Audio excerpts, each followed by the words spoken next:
দিচ্ছিলাম, আপনি জোরে চিৎকার করে করে না না বলে উঠলেন কেন? হযরত আল্লামা কুতুবী রহমাতুল্লাহ আলাইহি বলছেন 40,000 মুরিদের পীর সাহেব আমি শোনো, এদিকে আমার ফলাউল ইদা বালাগাতুল হুলকুম, গলার কাছে জান চলে এসেছে, আর এদিকে দুটো শয়তান আমাকে বলছে কুতুবী আল্লাহ বলে কেউ নাই, নবীকে অস্বীকার কর, তাহলে তোকে আমি এক পেয়ালা পানি দিতে পারি। আল্লাহর কি কাজ তোমাদের কথায় সাড়া না দিয়ে দুটি শয়তান তারা এসেছে আমার কাছে, আর এত পিপাসা লাগে গো, সমগ্র সমুদ্রের পানি পান করে দিলে পিপাসা মিটবে না। ওই সময়তে এত পিপাসা লেগেছে, পানিরও চেষ্টা, কিন্তু আমি তোমাদের কথায় সাড়া না দিই ওই দুটি শয়তানকে যদি চিৎকার করে না না বলে তাড়িয়ে দিয়েছি।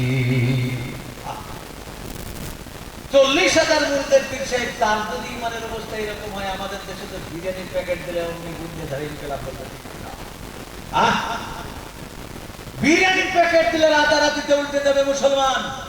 আর মুসলমান মার খাওয়ার কারণে হচ্ছে এটাই। আল্লাহ বলেছে যখন মুসলমান আমার আইন আসবে না, আমার আয়ত্ত আসবে না, আল্লাহ বলছে তখন আমি তার মাথার উপরে জালেম বাদশাকে নিযুক্ত করে দেব। আমি এই কারণেই দিব, জালেম বাদশাকে নিযুক্ত করে দেব শুধু মারবে তাদের জন্য। এটা মার খাওয়া না, আমাদের তো আমরা মার খাচ্ছি। বাপজিরা ভাইয়া, অনুরোধ করে বলছি সাবধান হয়ে যান। সেই 40,000 মুরিদের পীর সাহেবের ইমানের যদি অবস্থা হয়, আমাকে আপনাকে একটা বিরিয়ানির প্যাকেট দিবি অমনি সঙ্গে সঙ্গে বেঈমান।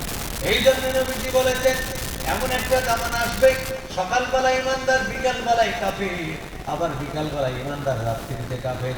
কারণ মানুষের ইমান প্রচুর পাতাতে পানি যেমন ঠেকানো মুশকিল, তার চাইতেও কঠিন হবে।